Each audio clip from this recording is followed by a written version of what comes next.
So I made the ultimate DIY bubbly bath bar dough, and I got the recipe online from Etsy from the Two Wild Hares shop. I tried a bunch of them before this and they all came out like total garbage. Look how sad this is. That recipe actually came from a YouTube tutorial. I do not recommend. So I decided to just bite the bullet and pay for this one, and it was totally worth it. So I'm separating these into 4 relatively equal sections. So these are actually made with cocoa butter in them, so they do have a little bit of a chocolatey scent, but I did go ahead and add some vanilla fragrance to them before I divided them. So I'm going to start with the lightest color. This is kind of like a sand colored mica that I'm going to use for the vanilla ice cream. And this one I actually used a hand mixer to mix up, and then I realized that didn't really work as well as I thought, so I ended up doing it pretty much by hand. And when you're done mixing that one up, just go ahead and set it aside and get your next piece of dough. So now I'm going to work with the second piece of dough. I'm going to use this berry colored mica. So I'm just going to dump it in there and work it in totally with my hands. Now I started with the lightest color and I'm going through to the darkest so that I don't really have to rinse my bowl and worry about all of that because I'm pretty lazy. I don't want to wash things a bunch of times.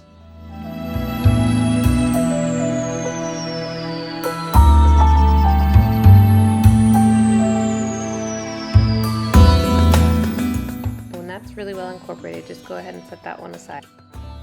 Now I'm going to be making a green dough for my mint chocolate chip ice cream, and I'm using this pistachio colored mica, and I'm going to use about half of the package.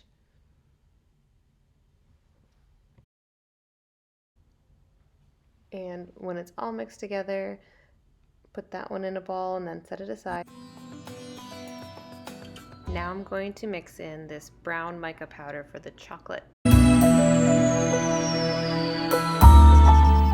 This one is the darkest, so it was definitely the hardest to get totally incorporated. I actually ended up adding in a little bit more of the powder because it really wasn't coming through as solid brown.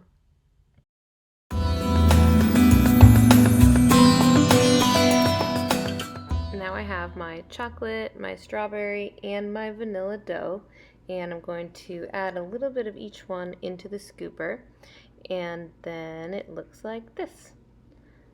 Not really sure I like how that turned out, so I think for the next one I'm going to add in all of the colors together first and then squeeze it into the cookie dough baller.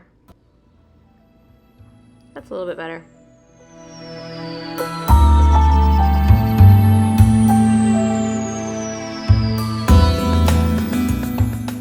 I kind of like the look of more of the colors intertwining, so I decided now to mix in a bunch of pieces of all the different colors and make a huge ball and form my ice cream scoops that way. I like this much better.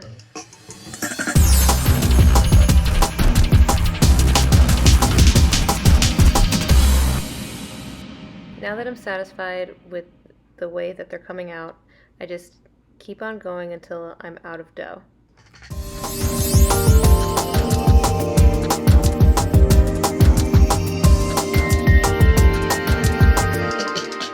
This is how they turned out. So for the green dough, I've decided to add some peppermint essential oil to create a mint chocolate chip theme.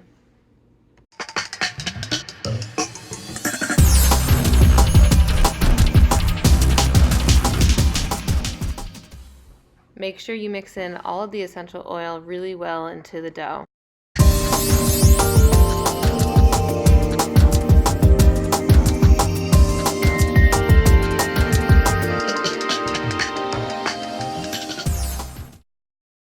Now that the peppermint oil is incorporated, I'm just going to spread out all of the dough so I can add in the reserved brown dough that I had left over to add some pieces that look like chocolate chips or a chocolate swirl.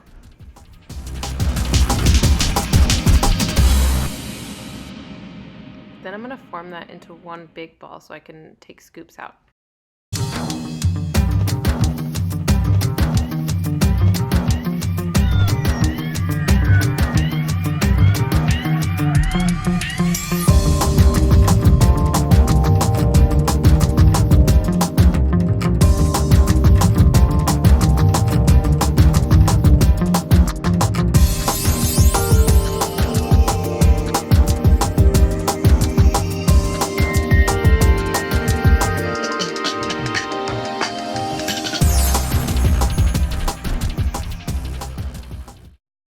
I love the way these turned out. They look just like the grasshopper pie ice cream. So you're going to want to let these dry out on a cookie sheet for at least 24 hours, probably closer to like 3 days if you plan on shipping them. You just want to let them harden up.